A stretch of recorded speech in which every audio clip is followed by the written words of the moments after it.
Hello everybody, welcome back to Making It Up. Today I have a really exciting video for you guys. I am going to a Maroon 5 concert and I am super excited. I've been waiting for this. They canceled their concert last year and they came back. So I'm going, I'm super excited, and I decided to take you along the journey of getting ready with me. I'm gonna be showing you my makeup and my outfit. I sort of tried to do my hair. You guys know I'm not really good at that. I'm like pretty sucky, but I'm trying, I'm getting better, so yeah. I'm really excited. It's gonna be like a super chill, you know, music over me doing my makeup thing. So yeah, let me know if you guys are into that or if you prefer more chatty videos. And I think that's it for the intro. Let's get into the makeup.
outfit, I wanted something super comfy yet edgy.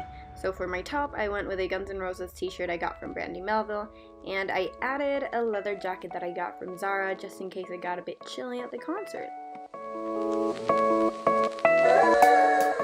I paired that with some loose stripy pants that I got from Urban Outfitters, which are super comfortable and easy to dance with. Unfortunately, they don't have pockets, but I can look past that because they're just that comfortable. And then for shoes, nothing new. I went with my classic Vans, the Skate High, or however you call them, I'm not sure, but yeah. I just went with them. They're super easy to pair with everything and super comfy. And for accessories, I went with my go-to hoop earrings that I got at a flea market in New York City. Anyways, you guys, that is it for today's video. Let me know what you thought of the makeup and what you thought of the outfit. I always appreciate your feedback. Make sure to give this video a thumbs up to let me know that you enjoyed it. And if you don't want to miss out on any more videos that I make, you can also subscribe. It's free for you guys, and it would help me out a lot, and I would love you forever. Okay, thank you all so much for watching. I will definitely see you in my next video. Bye. Dude, I cannot curl my hair for the life of me. It's a sad life.